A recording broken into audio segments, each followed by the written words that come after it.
Well, welcome to another Purple Insider Extra. Matthew Coller along with Sam Ekstrom here. And Sam, a lot to discuss as the Vikings get ready to face off with the Seattle Seahawks this week, starting with Kirk Cousins, who is ranked by Kevin Cole's PFF analytical rankings, the fourth best quarterback in the league so far over these first two games. He's received PFF grades over 80, which is in the really good category. His quarterback rating is 112. That is quality. And in two games, he has given the Vikings on a final drive a chance to tie in Cincinnati and potentially win in Arizona. But of course, the kick went wide to the right. What should we make, Sam, of Kirk Cousins' early season performance and how it can continue?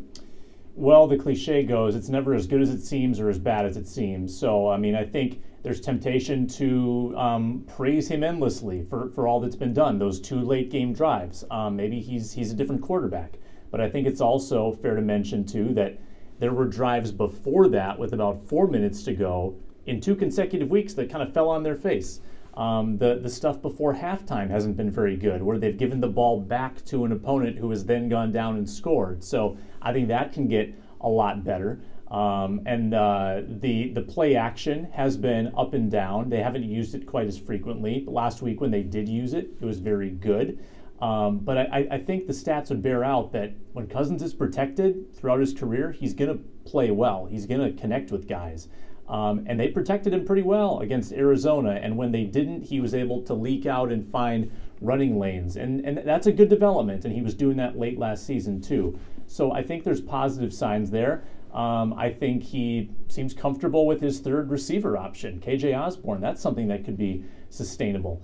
But there are going to be games where the protection isn't as good, where the running game isn't as good. How is he going to perform in those situations? To his credit, no turnovers yet. I think that's got to be the big one, right? If you can be plus in the turnover category, that's the number one bullet, I think, that you're looking for from Cousins. Right, and I don't think that Cousins has had some crazy issue in previous years with turnovers. In 2018, there were some unfortunate pick sixes and a strip sack, one against Seattle, that did not go his way, that Seattle ran into the end zone. But since then, his turnover rate has either been middle of the pack or below average. And I think they've done a good job of reducing his turnovers. They also reduced the number of times that the ball is in his hand. And I wonder what you think of Clint Kubiak's play calling so far, because on one hand, I did a film piece at purpleinsider.substack.com on how they did a really good job of creating running lanes for Delvin Cook, and clearly things were working in the first quarter in the opening script for Clint Kubiak. But there were still times where you got 2nd and 10 runs, and in the second half, they had 4 drives, 3 of them resulted in punts, and that's not what you're looking for. So I wonder what you think, because I think that it's been helpful to Cousins at times, but then also put him in some situations that were not ideal for him as well. Yeah, I don't see the explosive plays that they were talking about quite yet. Obviously, the second play of the game to KJ Osborne is a massive defensive breakdown that allowed for a 64-yard touchdown. But generally speaking, it's been short and intermediate throws. I wouldn't say dink and dunk. It's not checkdowns. He's making good throws. He's just having to put together some longer drives. I'd like to see a little more aggressiveness downfield when you have Thielen and Jefferson. I think the 2nd and 10 runs seem to be, there's got to be a rationale for it. And I don't know if Gary or now Clint have been properly asked about it. That's probably something that we should do here coming up, maybe tomorrow during his press conference, to see what the logic is, because I think that they might say something like, well, the defense is playing pass, so it's smart to run. But other than a couple anomalies, the stats don't really bear out that that's a successful method. So that's my biggest problem with the play calling.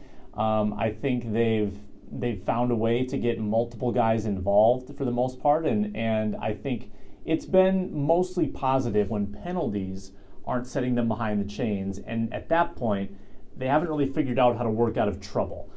So I guess that's the next step that they can add on. Now, speaking of Delvin Cook, I believe it was you who asked about the usage of Delvin Cook now that he suffered a couple of injuries, a stinger, which he explained was no big deal, but you kind of shake it off and go forward, but also did have a wrap on his ankle today. and clearly that was an issue after he got tackled by J.J. Watt during the game. And so now you go into an important game, and Mike Zimmer's response was, we got to win. So unless Delvin Cook's got a leg falling off, he's going to play. It was paraphrased. That's not exactly what Mike Zimmer said. But he said it's time to win and we're going to lean on Delvin Cook. And I think that in this scenario, we have been critical or questioned at times the usage of Delvin Cook, especially last year. I remember the Jaguars game at the end where it was totally unnecessary to be continuing to hand off to Delvin Cook.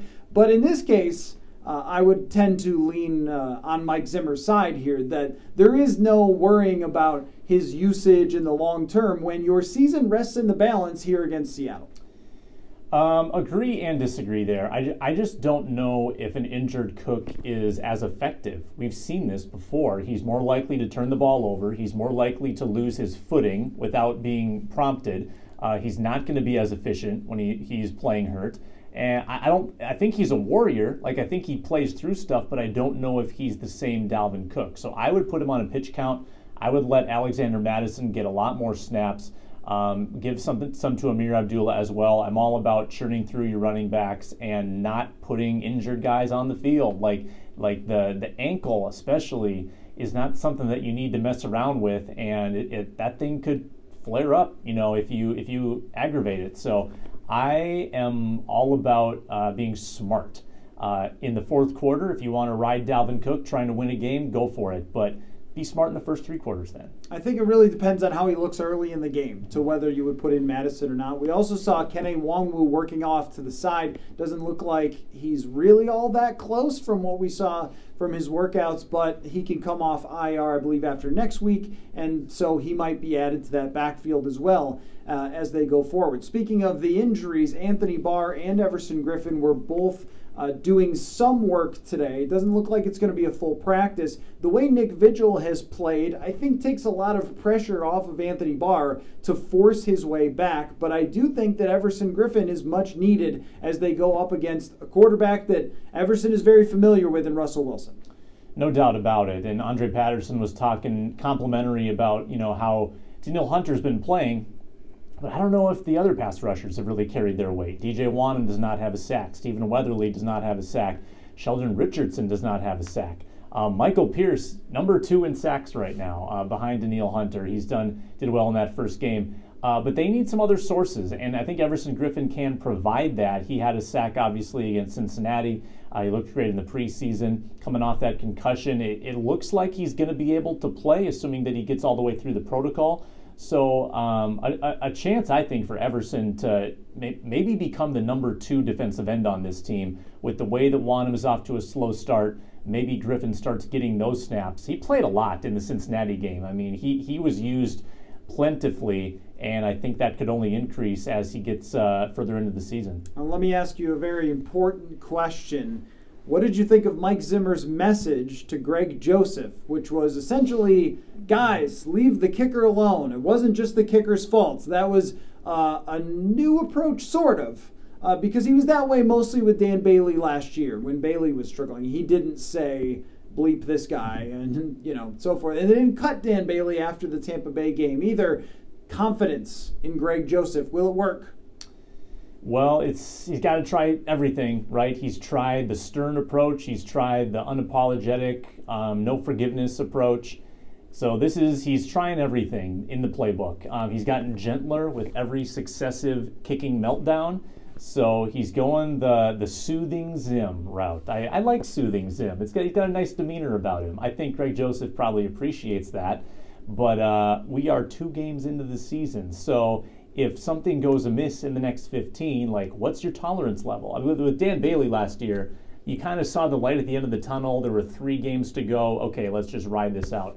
But now, if something happens again to Joseph, I mean, is it 3 strikes and you're out? Is it 2 strikes and you're out? What's your cutoff now if he continues to struggle? And is it 1 miss? Is it 2 misses? How do you decide when you're going to make a move? I think it's a very delicate situation. Right. I think you can't go changing kickers with every single miss, because otherwise you just have this, rotating musical chairs of kickers. But this is not a guy who is proven over many years. It's someone who has 1 year of experience. In the first kick where he was asked to come up big, he did not. Well, I guess it was the second kick he was asked to come up big. He made the first in Cincinnati, a much more challenging kick, in fact, that day than it was in Arizona. So we'll see how Zimmer handles his kickers going forward, and we'll be back for another video to give you the latest, an entire breakdown on Vikings and Seahawks. And of course, listen to the podcasts wherever you get your podcasts. Just type in Purple Insider,